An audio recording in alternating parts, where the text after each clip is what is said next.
What's up, my hot rod friends?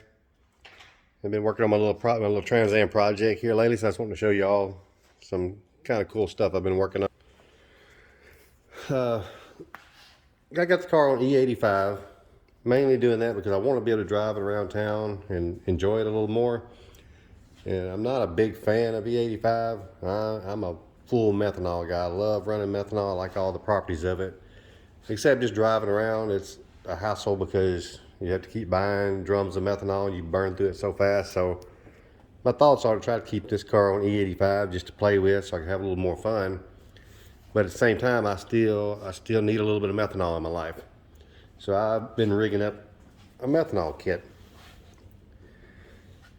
So I've got two nozzles in the compressor cover with pretty big nozzles. If I'm not mistaken, I think they're 35 thousandths nozzles, so they flow quite a bit. And I actually did some flowing on it, just some free flowing through there, and just to kind of see roughly how much methanol is flowing through there. And I measured it out and calculated it to be almost 400 pounds per hour of methanol, so it's a pretty decent bit. So I got this all rigged up, working, got my little tank in the back. Got my little pump, my little tank. And through those nozzles, when I tested it, it flows a constant smooth 100 PSI up here to the nozzles. So they're flowing pretty good. I mean, it was actually drenching some fuel out of it. And did some really cool stuff in my maxxecu to run the stuff. First thing I did is I set an output to turn the meth pump and meth solenoid on. So I've got it set up where if it's over 12 pounds of boost and 5,000 RPM, it'll kick that nozzle on. The key to this is to try to figure out how to make it tune to that. So what I did is I went into an advanced internal output. And this advanced internal output, I've got it sensing the fuel pressure to my nozzles out there. I've got a sensor on that. So as soon as the ECU sees 25 pounds of methanol pressure at the nozzles, it kicks on an extra fuel table that I have. And I even added a little delay where it will actually have a little bit of delay first, so that whenever the pump and the solenoid kicks on, give it a little time for it to actually have pressure before it has the opportunity to kick off this extra fuel table. So when it kicks off that extra fuel table, down here in my tuning fuel tables, and I got extra fuel tables. This table here will allow me to pull a percentage of fuel away from the E85 injectors to compensate for the extra methanol. So this will be the table that I can go in and tune to get the their fuel ratio right on it. And and the good safety part is if something happened and the methanol kit didn't work, then this is not going to do anything because it wouldn't sense any pressure at the nozzle. So it's kind of like a built-in safety thing, having the fuel comp, controlled off of or triggered by the injector or the methanol actually having pressure on them. And I'll be able to do something kind of neat with the ignition table too. So this is my ignition table, which is like way super safe right now. I haven't even started putting any time or anything in the motor. But I'm able to do a fourth axis on the fuel table. So I can have the,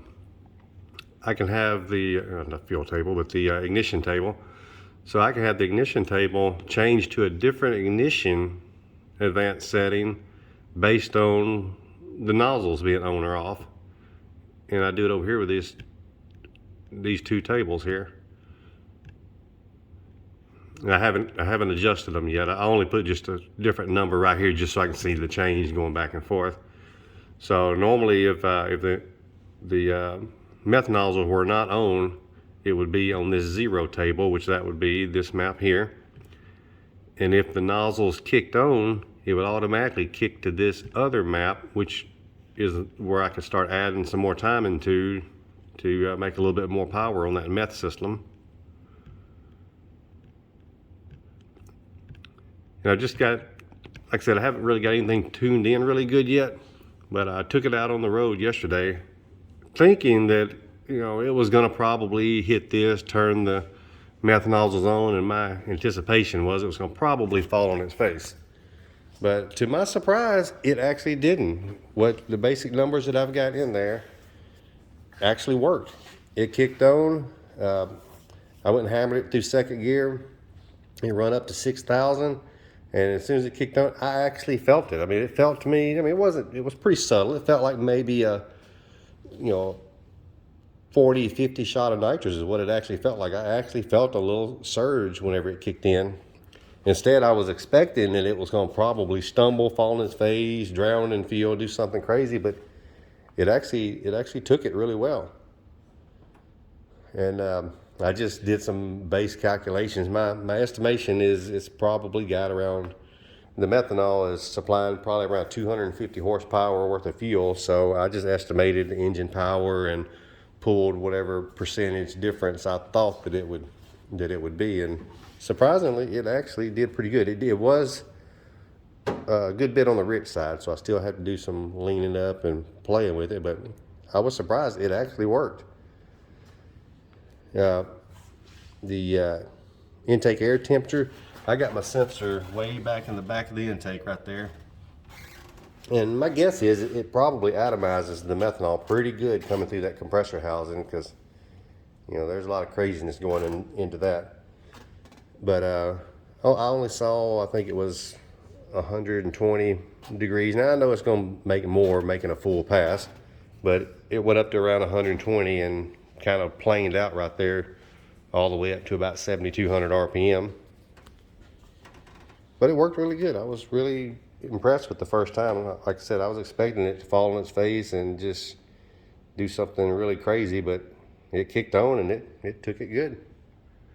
So I'm anxious to try it out. I'm going to take it to the track sometime this weekend, make some hits. And right now I've only got the car set on 14 pounds of boost. I'm going to leave it on there and just play with that level until I can actually, see how much power I can pick up and how fast I can go at just that level.